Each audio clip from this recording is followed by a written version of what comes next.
titigil sa kagaganyan.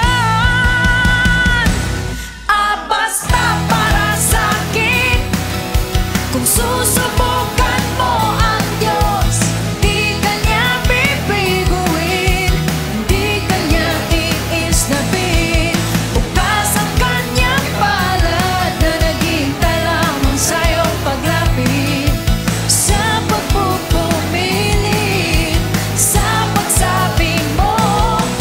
Basta para sa'kin, kung susubukan mo ang Diyos, di kanya bibiguin, di kanya iisnapin. Bukas ang kanyang palad na naghihintay lamang sa'yong paglapit, sa pagpupumilit, sa pagsabi mo. Bahala ka na,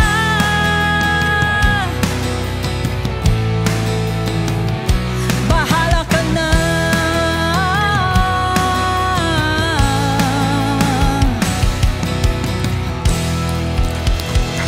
Tinitiwala po namin sa inyo, sa iyong mga kamay, ang lahat ng bagay nilalagap namin sa inyong harapan. Buong puso po kami nagtitiwala sa kalooban mo, aming Panginoon. Bahala ka na, bahala ka na sa amin, aming Diyos.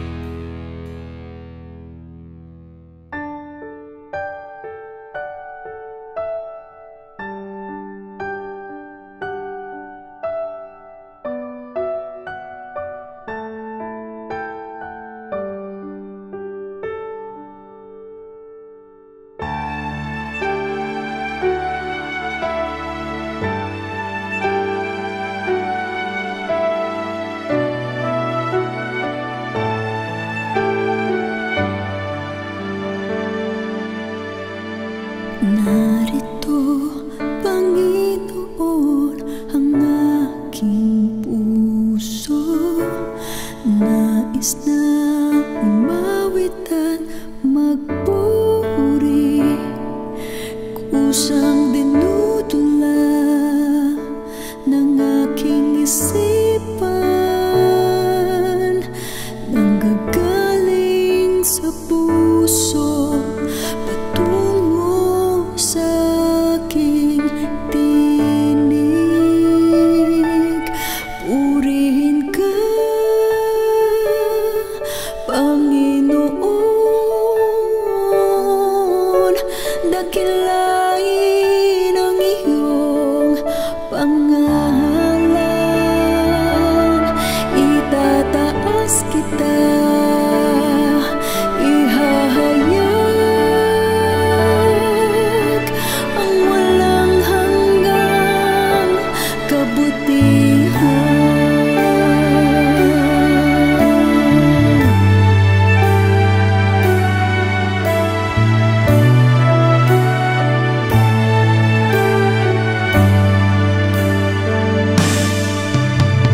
Narito, Panginoon, ang aking puso, nais na umawit at magpuri, kusang dinudula ng aking isipan,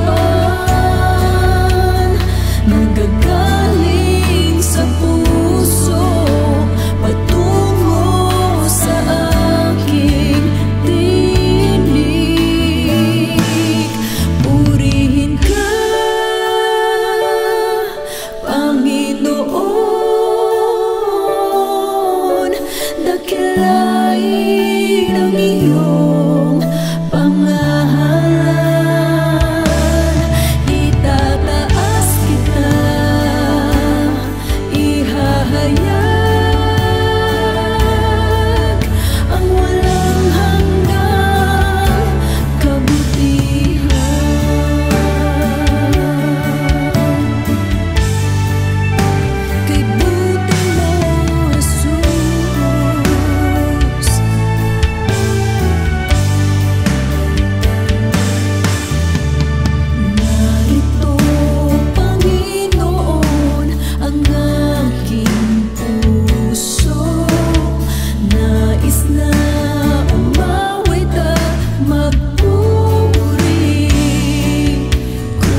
You get the glory, you get the praise, you take the honor.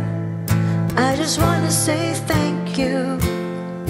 You get the glory, you get the praise, you take the honor. I just want to say thank you. Oh, when our church be lifted high, be lifted high,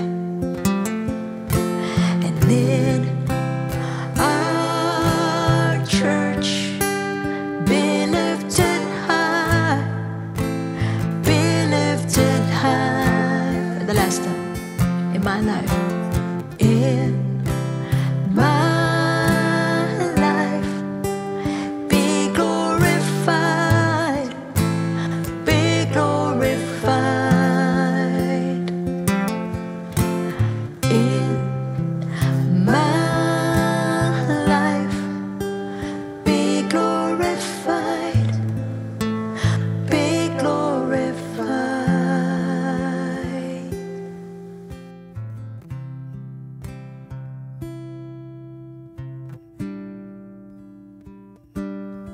Magandang gabi po sa ating mga lahat. We are once again blessed by the Lord with another lesson to talk about. Firstly, I want to give glory sa ating pong Panginoon who allowed me to stand before you. Gayon din po sa ating pong Bishop Louie and Pastor Norma Santos for this privilege na makatayo po sa inyo pong harapan upang talakayin po ang isang napapanahon pong mensahe na ito. Pero bago po yan, tayo po muna humingi ng gabay sa ating Panginoon. Yuko natin po ang ating pong Mangulo. Tayo po muna manalangin sa ating pong Diyos na buhay. Lord, minsan pa kami po ay nagpapasalamat sa iyo sa pagkakataong ito na binigyan mo kami ng pagkakataon na muli makapag-aral ng mga salita mo. Dalangin namin na ikaw po magsama po sa amin, ng Holy Spirit mo ang gumabay po sa amin. You feed us with your wisdom, your knowledge and understanding habang kami po ay nag-aaral at nakikinig ng mga salita mo. Iliw mo kami sa spirit of error at dalangin namin ikaw lamang po ang maitaas at tulungan mo ko, Panginoon, na ma-deliver ko, Panginoon, na maayos ang mensaheng ito. Anoint mo yung abang lingkod dahil wala po ako magagawa kung wala ka, Panginoon. Ikaw po ang kumausap po sa amin, Panginoon, at aming spirit of conviction at dumaloy sa puso ng bawat isa. Dalangin din namin yung mga kapatid namin na galing sa malalayot sa trabaho. Hatid mo na safe and sound sa kanilang mga tahanan na sa iyo umabot po sa aming pong pag-aaral. Muli, maraming salamat sa tagumpay. We give you all the glory, the honor, and the praises. In Jesus' name, Amen. So praise God, last week we have studied part 1 of Uriah, the Hittite, in which natutunan natin about the history of the Hittites, yung pong kasalanan ng 7 tribes, at yung pong contrasting obedience and commitment ni Uriah, and lastly, how God marks disobedience. So ngayong gabi naman ay magpapatuloy po tayo sa kwento po ng buhay ni Uriah with our part 2. So tonight, allow me to give you one of the most important narratives in the Bible. Ito po ay kwento na magbibigay po sa atin ng matinding aral and likewise ng paalala at babala mainly sa mga leaders and workers and even members of the church. Dahil naniniwala po ako na itong kwentong ito ay patuloy pa rin po nangyayari until now in many churches around the world. So the story is about when the anointed become a murderer. So we're going to talk about 3 Bible characters who were chosen and anointed by God and what happened to them as a result of their anointing, which can be related kay Uriah.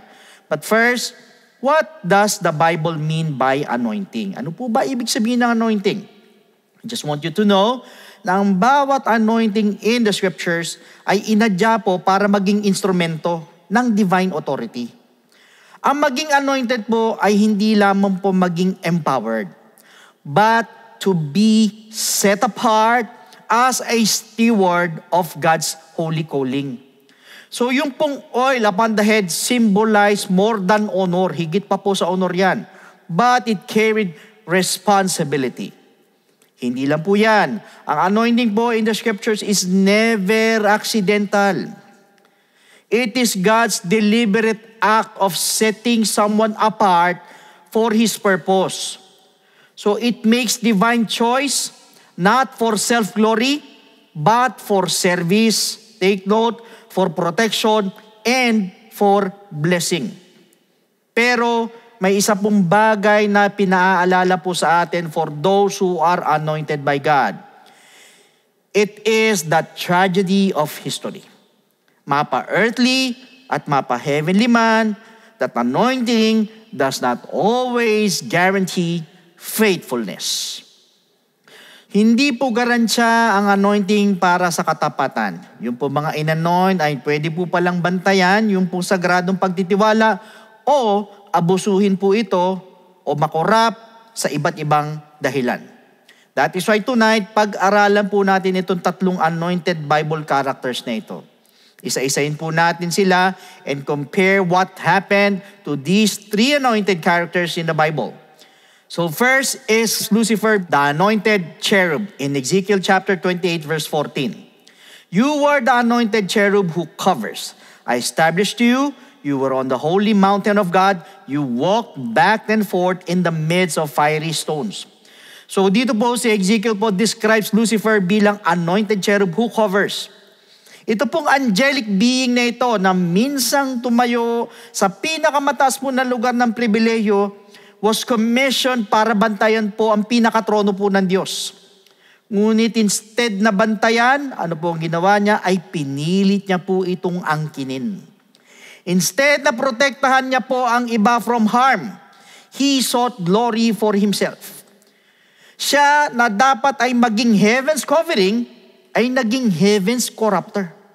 In fact, siya po ay nilikha with beauty, with wisdom, and authority, at pinosisyon po malapit po sa pinakatrono po ng Diyos. Pero instead po na maging panangga para sa iba, itinaas niya po ang kanyang sarili higit pa po sa Diyos. Yung pong kanyang anointing, minsan ay naging makinang na mayroong layunin. Ito po'y napalitan ng rebellion at ng destruction. Now, for what reason? In Isaiah chapter 14 verses 12 to 14, basahin po natin. How you are fallen from heaven, O Lucifer, son of the morning. How you are cut down to the ground, you who weakened the nations. For you have said in your heart, I will ascend into heaven. I will exalt my throne above the stars of God. I will also sit on the mount of the congregation on the farthest sides of the north. I will ascend above the heights of the clouds. I will be like the Most High. Sa madaling sabi, it is all because of pride. Yan po ang dahilan. Why? This anointed cherub was cast out from heaven. Kaya ito po ay isa pong babala sa mga anointed na mga tao na ginagamit po ng Diyos. Ingat po pagdating po sa pride. In fact, marami na po mga pastors, preachers, teachers, elders, leaders, deacons, and even workers na inanoint po ng Lord, pero napakahamak po, all because of pride. Kasi po talaga po nakaka-deceive po ang anointing ng Lord, hindi ko po sinasabing masama. What I am trying to say is kung minsan akala mo ikaw yung magaling, na hindi mo alam, ang Diyos pala. At ganyan po ang nangyayari po sa iba kapag pinasukan po ng pride. Now, let's talk about the second character. Walang iba po kundi po si David. In 1 Samuel chapter 16 verse 13. Then Samuel took the horn of oil and anointed him in the midst of his brothers. And the Spirit of the Lord came upon David from that day forward. So Samuel arose and went to Ramah. Siya po ay nagsimula bilang isang humble shepherd. Overlooked by his family, yet pinili po ng Diyos at inanoint po ni Samuel to shepherd Israel. Brothers and sisters, yung pong kanyang anointing ay hindi po para sa karangyaan or para po sa kaginhawaan. Kung hindi ito po ay para ipagtanggol po ang mga anak po ng Diyos at panghawakan po ang pagiging matuwid. Sa kanya po mga early years, kinatawan niya po ang tawag na ito, defeating Goliath, protecting the flock, tumangging saktan po si Saul, the Lord's anointed, yung pong kanyang puso ay minsan pinulsuhan po ng katapatan sa misyon po ng Diyos. Kailangan siyang kumatawan ng hustisya at habag. Yet, katulad po ni Satanas, yung pong kanyang anointing was later distorted. Yung pong hari na dapat ipinagtatanggol po ang mga inosente ay naging mastermind ng isang pagpatay. Kaya po yung pong langis na sumisimbolo po ng tipan ng katapatan ay namantsahan po ng betrayal. However, what is the reason behind this? Sa biblical view, ito po'y pumapatungkol sa kanya pong idleness. But in David's character, ito po'y pumapatungkol sa kanya pong kahinaan pagdating po sa opposite sex. Because aside from Bathsheba, he also desired Abigail, the wife of Nabal, to be one of his wives. So ibig sabihin, ang isa po sa kaaway po ng mga anointed po ng Diyos ay yung pong sarili po nilang kahinaan, yung mga weaknesses. At alam din po nating lahat yan. Nangyari po yan sa isang anointed evangelist na napakarami pong nadala sa Diyos. But somewhere along the way, he was involved in a sexual scandal na siya pong naging dahilan ng pagbagsak po ng kanyang ministry. Kaya nga po, ingat po sa mga anointed po ng ating Panginoon. I just want you to know na yung pong contrast ng anointing ay nagtuturo po sa atin ng isa pong vital lesson na ano po, anointing does not guarantee the maintenance of purity. Why? Because anointing is not an automatic safeguard against sin. Hindi po yan matik na kapag inanoint ka ay gordyado ka na pagdating sa paggawa ng kasalanan. It is a stewardship that requires humility, requires obedience, and constant dependence on God. At yan po ang kailangan. Kapag kinurap po ito ng pride, ng desire, yung pinakaregalo po na inadya po para sa buhay at pagpapala, ay pwede po maging instrumento ng kamatayan. Now, meanwhile, at this point, let's talk about Uriah bago tayo pumunta doon sa pangatlong karakter. Pag-usapan muna natin si Uriah. Una, the victim of injustice. Sa kwento po ni David at saka ni Bathsheba, madalas po bumabagsak po yung spotlight sa kasalanan po ng hari. Pero nakatago sa mga background stands, isang tao na nasa kanyang tahimik na righteousness intensifies the tragedy. Si Uriah the Hittite. Hindi po siya isang ruler or isang prophet or isang tao na napakayaman or kilala or sikat. First, Uriah was an ordinary soldier, a foreigner by birth, serving faithfully among Israel's armies. Yung pong kanyang pagiging ordinary at pagiging inosente ang nag-magnify po sa grievousness ng krimen na ginawa laban sa kanya.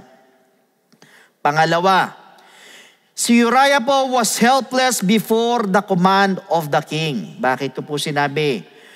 Sa monarchy or sa pamamahala po ng hari, yung pong salita ng ruler ay ang batas.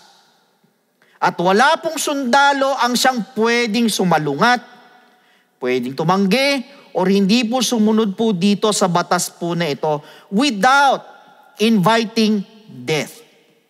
Ibig sabihin, kapag hindi ka sumunod sa utos po ng hari, para mo nang sinesentensyahan ang sarili mo ng kamatayan. Nung inabot po ni David yung sulat na nakaselyo, Uriah obeyed without any question or hesitation. Na hindi niya alam na bit-bit niya po yung sarili niyang death warrant, yung pong kanyang inability na mag-resist sa kagustuhan ng hari or pumalag sa kagustuhan ng hari makes his victimhood all the more tragic. No, pangatlo, si Uriah po was loyal. To whom? To his king, to his leader kay Joab, to the armies of Israel, and most importantly, he was loyal to the Ark of the Covenant. In fact, nung siya po ay pinatawag po ni David, tinanggihan niya po yung comfort ng bahay. At pati po yung yakap ng kanyang asawa. Ang nasa isip niya ay yung pong Ark at yung pong armies ng Israel na nasa field po as found in 2 Samuel chapter 11 verse 11. Hindi po kaya ng kanyang konsensya na magsaya. Habang yung mga kasama niya, nakikita niya yung mga sundalo na kasama niya nasa paganib. Kaya yung pong loyalty po na yun, na napaka-rare, napakabihira, napakapuro, ay nagpakita po ng malaking pagkakaiba kung ikukumpira po sa scheming heart, yung pong pusong mapanlin lang po ng kanyang hari na si David. So this means na hindi po garantiya ang loyalty na hindi ka pagtataksilan. But surely, yung pong loyalty mo will be more remarkable or an unforgettable trait before men and most of all, before God. Sa madaling sabi, una si Uriah was the victim of injustice. Now, let's proceed with the second. The conspiracy of murder. Si David po arranged Uriah's death through Joab sa pamamagitan ng paggamit po ng mga Ammonites bilang mga executioners as found in 2 Samuel chapter 11 verses 14 to 17. At katulad niya, si Satanas po ay gumagawa din po sa pamamagitan ng mga schemes at conspiracies, seeking to kill, to steal, and to destroy. Alam natin yan sa John 10:10. Kaya itong dalawang ito ay nagpapaalala po sa atin that sin often hides behind manipulation, using others to carry out evil. And I just want you to know that sin rarely shows itself openly. Ganyan po ang kasalanan. Madalas po hindi po hayag. Hindi po nakikita kaagad. More often than not, it disguises itself beneath careful schemes and calculated steps. Sa ganyan po siya nagtatago. That is why yung pong pagpatay kay Uriah was not the result of a sudden outburst of rage. Hindi po yan yung resulta na basta na lang po nagalit. Hindi po bigla yan, but a cold and deliberate conspiracy. Ibig sabihin, wala pong namamagitang galit or pot kay Uriah at maging kay David nung siya po ay mapatay. But instead, David, the anointed king, took pen in his hand at siya po ay sumulat kay Joab, Israel's military commander. Imagine, ordering na ilagay po si Uriah in the fiercest part of the battle, sa front line, at iwanan siya ng mga kasama niya para siguradong mamatay po siya. In 2 Samuel chapter 11 verses 14 to 17. Meaning to say, lapis at papel lang po ang ginamit po niya na may naganap na pong ganong katinding patayan o ganong krimen. Isipin niyo po, walang ginamit na weapon si David. Walang puot, walang galit na namagitan po sa kanilang dalawa ni Uriah. Pero nagkaroon po ng patayan. Meaning to say, ganyan po katindi si Satanas. Not only that, ang matindi po dito is its quiet calculation. Ano po ibig sabihin? Yung pong mas nakakatakot po, yung pong tahimik po niyang pagpapatupad ng pagpatay. Very subtle. Tahimik na tahimik, hindi halata, hindi mo mapapansin. Na siya lamang po ang nakakaalam. Si David na nga nakakaalam. Ngunit, gumamit po siya ng mga tao na hindi rin po batid ang balak po niyang gawin. Ganyan po katindi si Satanas. Hindi po gumamit si David ng espada at siya po mismo ang pumatay. Instead, siya po ay nagtago sa likod ng pagsunod ng iba. Manipulating his general, even his enemies, the Ammonites, para maging executioners ng isang matuwid na tao. Ibig sabihin, ang ginamit niya ay yung pagsunod po ni Uriah, yung general niya, at nung mga sundalo niya para maisakatuparan po niya yung kanyang masamang binabalak. Kaya hindi rin po ibig sabihin na ang pagsunod po ay garantiya ng kaligtasan mula sa kaaway. Lalo na po kung may layunin po ang Diyos para sa iyo. At ganyan po ang nangyari sa karamihan po ng during the early church period. Sila po ay napatay ng dahil sa pagsunod. Mga kapatid, madalang pong bumanat ng head-on si Satanas. Kung hindi ang ginagawa niya, tinatahi niya po yung mga kasinungalingan, yung mga lies. At nagse-set up po yan ng mga trap. At ino-orchestrate niya ngayon ang sitwasyon para i-ensnare yung mga unsuspecting. Yung mga hindi nag-aakala na sila ay madadali ng kaaway. Ganyan po ang diskarte ni Satan. Yung kanyang strategy is always indirect. At gumagamit po siya ng manipulation, ng deception, and human weakness. Take note. Para saan? To carry out his dark designs. Para ma-execute niya yung gusto niyang gawin na maiitim niya na balak.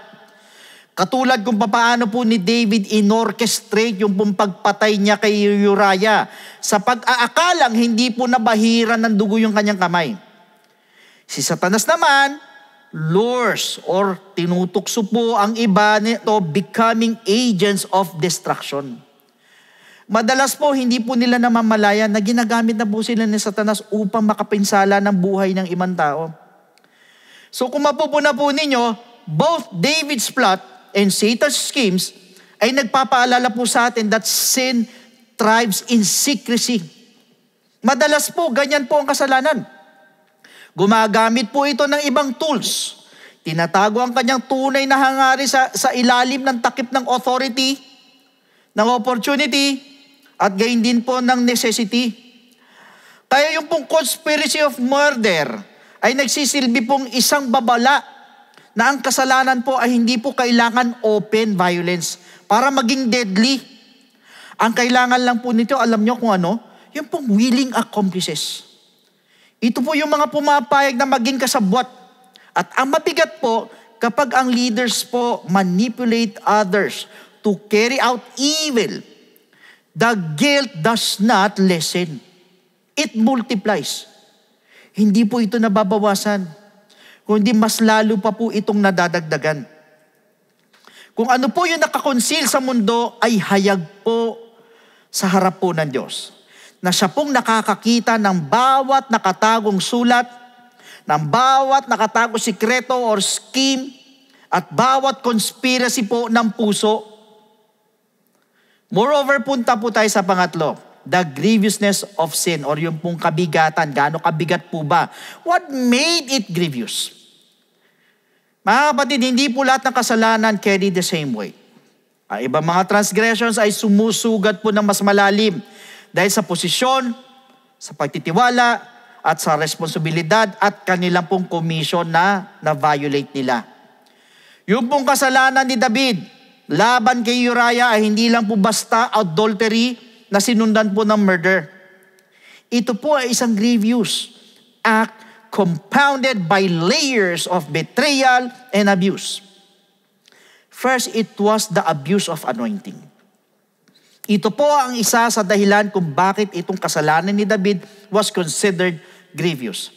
Just imagine, David was God's chosen king, the shepherd of Israel.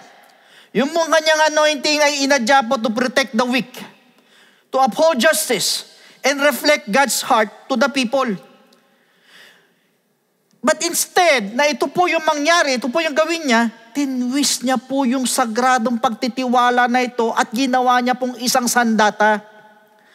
At para gamitin po yung pong God-given authority para sa self-indulgence, yung pong pagpapasasa sa sarili, at distraction, ay nangangahulugan po na nilalapastangan po yung pong pinakalayunin ng anointing. Pangalawa, it was a betrayal of loyalty. Hindi lang po isang sundalo si Uriah. Siya po ay isang matapat na servant na nagtiwala po ng lubos sa kanyang hari. Ganun po si Uriah, matapat siya na servant. Lumaban siya sa frontline habang si David schemed in secret. Kaya para po i-betray ang ganong klase ng loyalty ay isa po sa pinakamadilim na stains on leadership. Thirdly, it was the exploitation of weakness.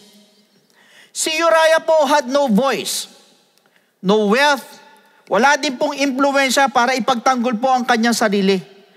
Siya po ay ordinary at powerless laban sa makinarya po ng isang royal command. Powerless siya. Ordinaryo lang siya. Para i-take advantage ang isang tao na napaka-vulnerable ay nagpapahayag po ng pinakapangit na mukha ng kasalanan. Oppressing the righteous who cannot resist. Babanatan mo isang matuwid na hindi kayang mag-resist or hindi kayang pumalagman lang. Pangapat, it was the murder of the righteous. Truth be told, yung pong integridad po ni Uriah shown in contrast sa compromise po ni David. Yung kanya pong pagtanggi sa magpasasa habang ang army ng Israel ay nananatili sa field, ay naglagtad po ng korupsyon ng hari. Kaya para patahimikin po yung pong righteousness na yun, sa pamamagitan po ng kamatayan ay hindi lang po basta unjust. It was grievous before God. Matindi po yan sa harapan po ng Diyos. In which yung pong salita po ni Peter about Jesus Christ echo sa Acts chapter 2 verse 23. Him being delivered by the determined purpose and foreknowledge of God, you have taken by lawless hands, have crucified and put to death. Yung pong ultimate righteous one ay pinatay sa kamay of those who should have recognized Him. Kaya po yung pong kasalanan po ni David against Uriah foreshadows humanity's sin against Jesus Christ. Na ano po? The killing of innocents by anointed but corrupted hands. Kaya sa pagkakataon pong ito, let's proceed with the greater contrast between Satan, the anointed cherub, David, the anointed king, to Jesus Christ, the anointed one. Pag sinurvey po natin yung failures of the anointed, both angelic at saka ng human, ay naiiwan po tayong may malinaw at nakapagpapaisip po na larawan ng katotohanan. Kaya talakayin po natin ang contrast or ang pagkakaiba po nila. Una, si Satan po, the anointed cherub. Ginamit niya po yung kanya pong exalted position para magrebelde at magpakakurap. While si David, the anointed king, sa panahon po ng idleness at kahinaan, ay ginamit naman po niya ang kanyang calling to betray ang isang matapat na servant and murder the innocent. Ang mga ito po ay parehas po nagpapaalala po sa atin that anointing can be twisted into a weapon when the heart departs from God. Alam niyo po, pag lumayo po ang puso ng isang tao talaga sa Diyos, ang anointing po ay pwede po maging sandata para gumawa po ng kasamaan. Ganyan po mangyayari. Pero dito po, sa madilim na pagkakaiba na ito, makikita niyo po how the brilliance of Jesus Christ, the true and perfect anointed one, shines. Sa paano pong paraan?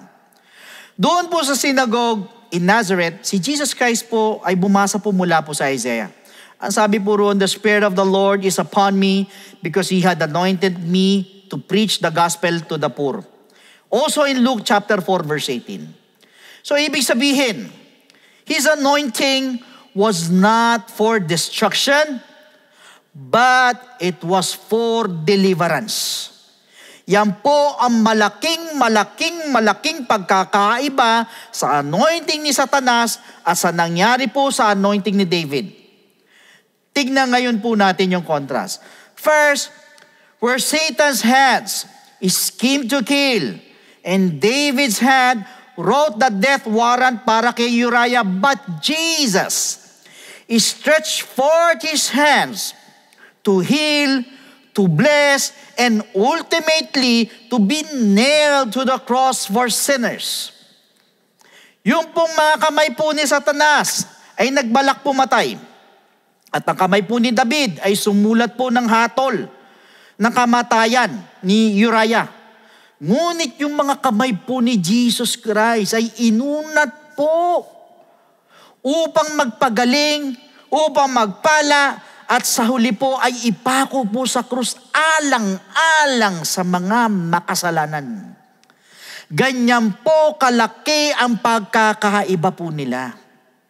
Second, the false use of anointing leads to the death of the righteous at the hands of the guilty. Imagine, Yung pong righteous po, ang pinatay ng dalawang anointed. Pero alam niyo po, the true anointed one reverses the order. Sa paanong bamparaan? The righteous dies for the guilty. So dito naman po ay yung pong anointed ang siyang namatay.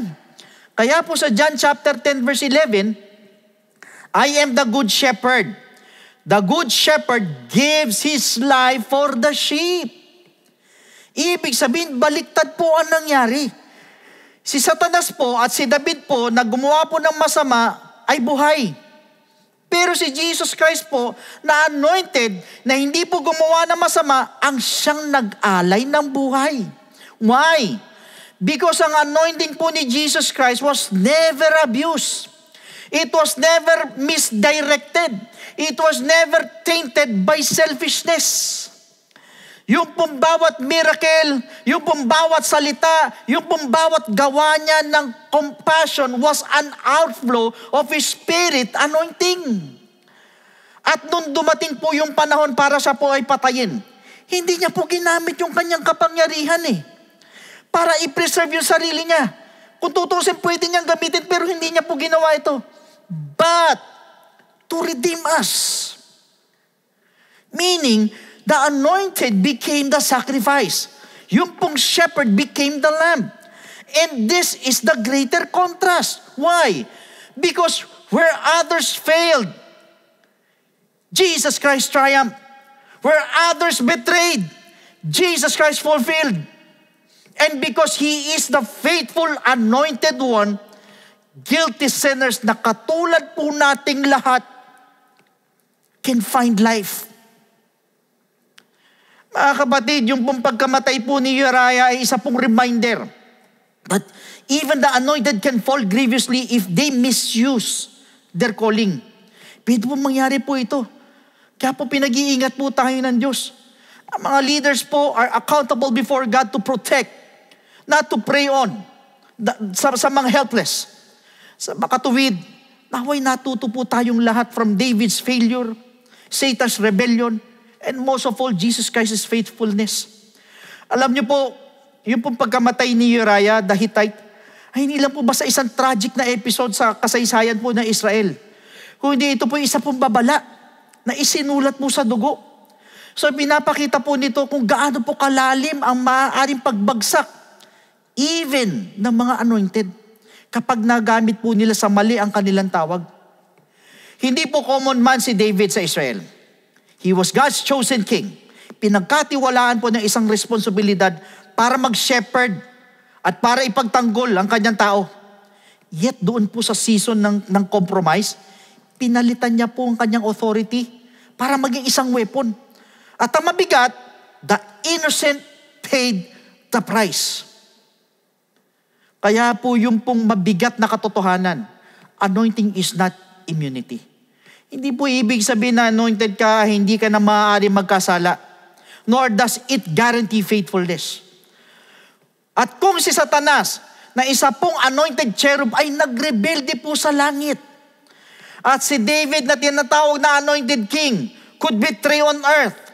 Then, wala pong niisa po sa atin ng beyond the danger of misusing what God has entrusted to us.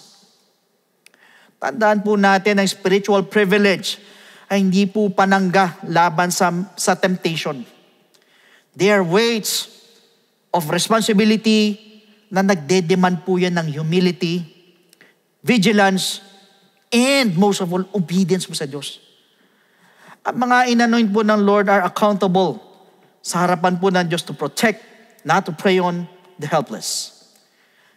Alam niyo po, pag ang mga makapangyarihan exploit the weak, whether in families, churches, or communities, ay inuulit lang po nila yung pong grievous pattern of betrayal na pumatay po kay Uriah.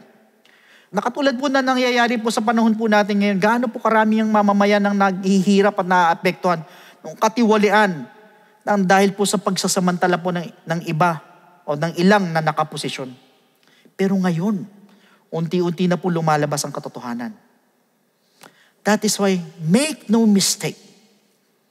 Dahil yung pong Diyos na nakakakita in secret will judge what is done in secret. Yet, ito pong kwento na ito also points us to hope.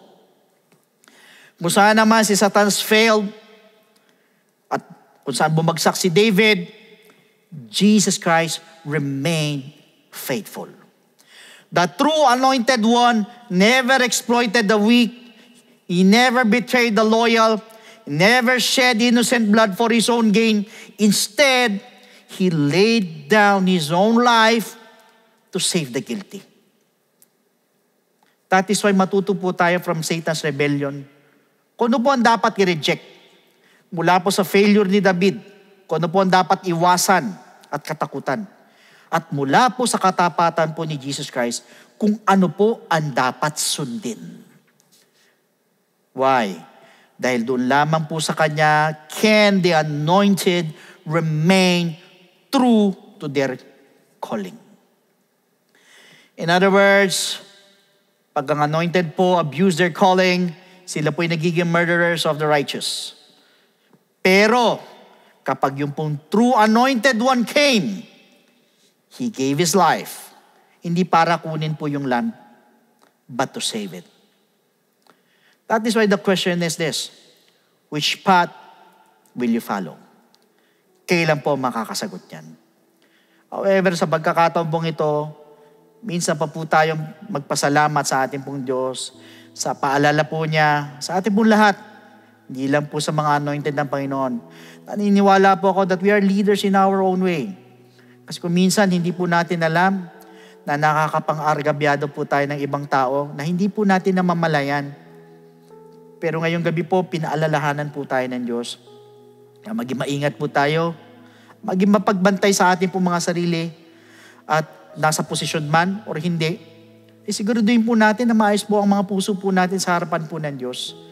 Nang sa gayon ay hindi po tayo mahulog po sa pagkakasala. Kaya po at this moment, yuko po natin po ang ating po mga ulo. Tayo po'y manalangin sa ating Panginoon at magpasalamat po tayo sa Kanya po mga paalala. Let's bow down our heads, let's pray. Panginoong Jesus, minsan pa kami po'y nagpapasalamat po sa magandang aral, sa mga itinuro at binigay niyo po sa amin. Ngayon po kami po'y naliwanagan sa tunay na kabigatan ng anointing na nagmula po sa inyo. Nalaman po namin na hindi po ito dapat maging dahilan para sa amin na mag-slack off. Lord, patawarin mo po kami sa maling paggamit ng iyong biyaya. Sa pride na minsan nagtutulak sa amin sa pagkakasala. Sa mga responsibilidad na hindi namin natutupad. Lord, gawin mo po yung mga puso po namin na karapat-dapat sa anointing mo. Tulungan mo po kami mamuhay na nandoon ng pagpapakumbaba that we may never be cause of a righteous downfall. Lord, maraming salamat sa habag mo. Muli sa iyo po ang lahat ng kadakilaan, lahat ng kapurihan. Sa pangalan mo, in Jesus' name, Amen. Glory to God, what an enlightening message. Bagamat mabigat, pero naniniwala po ako, ganyan po magmahal po ng Diyos. Ayaw niya po na tayo po mampahama, kaya kung minsan, kahit matigas po yung ating po napapakinggan, since mahal na mahal po tayo ng Diyos, ayaw niya tayo mapahamak, kaya tanggap lang mga kapatid, makinig lang tayo. Andun po yung conviction dapat sa ating po mga puso, yung bawat naririnig po natin, maganda man, masakit man, tanggapin lang natin dahil para yan po sa ikabubuti po nating lahat. At totoo po na lahat ng ating pong ginagawa ay may consequence pagdating po sa masama o sa mga hindi magaganda.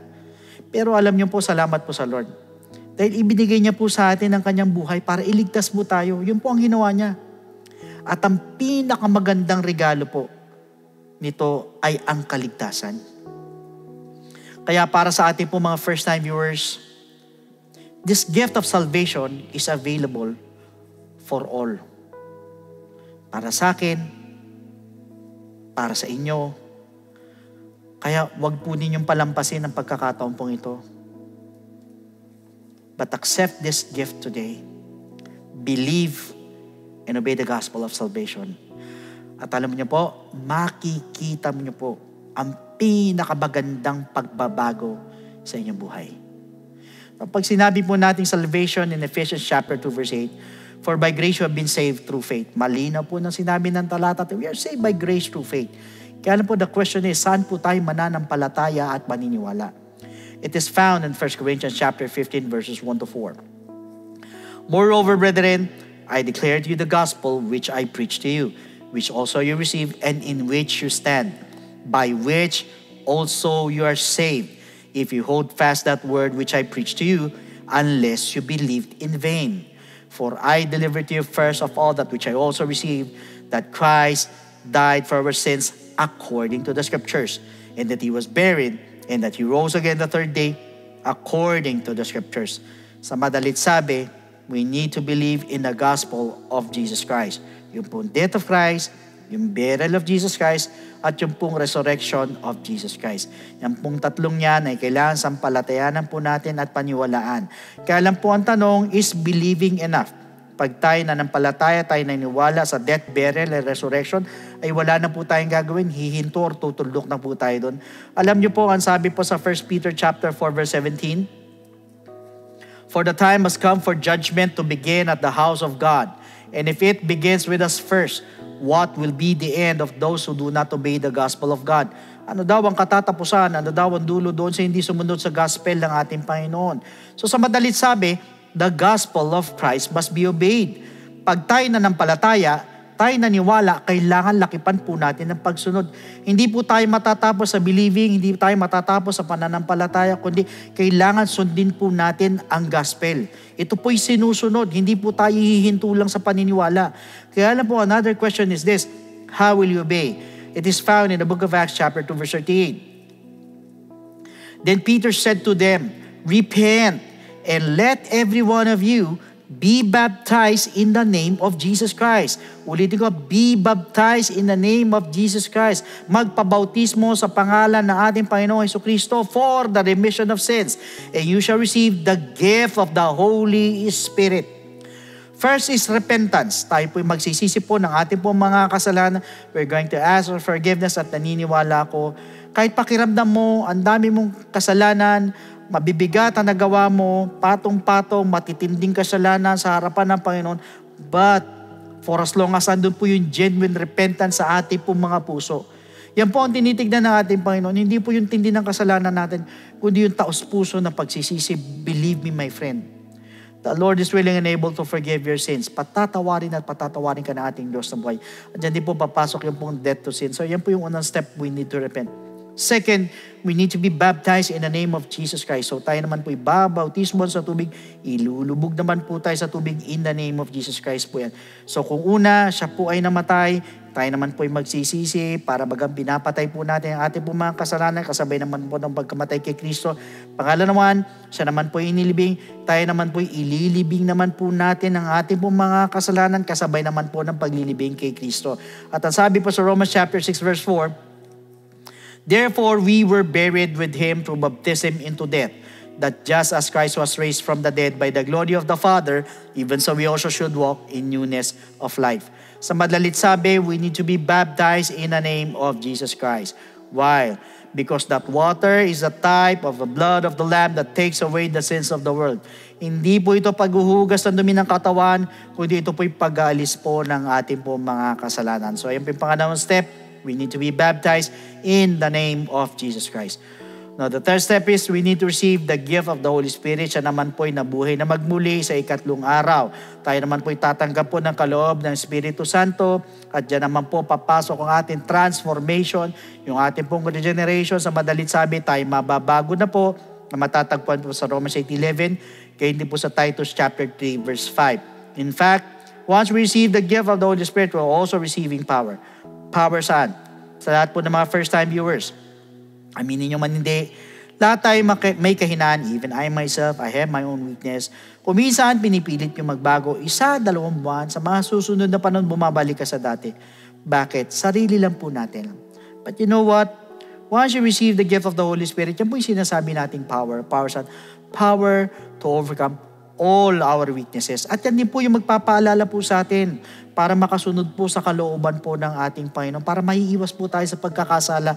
Napakahalaga po na tanggapin po natin ang kaloob ng Espiritu Santo. Yan po yung pangatlong step. So take note, ito pong 3 bagay na ito ay kailangan maganap po sa ating po mga buhay. First, we need to repent. Second, we need to be baptized in the name of Jesus Christ. And third, we need to receive the gift of the Holy Spirit. And that is what we call the good news. And that is the gospel of Jesus Christ. So at this moment, sa lahat po ng gustong tumanggap sa ating Panginoon, pwede po ba na itaas natin ang ating 2 kamay bilang tanda ng pagsuko? Yuko natin ang ating pumangulo at sumunod po kayo sa maikling panalangin na ito na pagtanggap na habang binabanggit po ninyo ang prayer na ito, nandun yung taos puso na tayo po humingi po ng tawad sa ating Panginoon. Sige po, tayo po manalangin, sumunod po kayo sa akin. Panginoong Jesus, malapit po ako sa iyo bilang isang makasalanan. Patawarin mo po ako sa lahat ng aking mga pagkakamali at pagkukulang. Sa oras na ito ay tinatanggap po kita bilang sariling tagapagligtas. At tinatanggap po kita bilang Diyos ng aking buhay. Naniniwala po ako na ikaw ay namatay, ikaw ay nilibing, sa 3 araw ay nabuhay na magmuli. Tulungan mo po ako makapagsimula ng bagong buhay at idagdag mo po ako sa iyong kaharian. Maraming salamat po. Sa pangalan ni Jesus. Amen.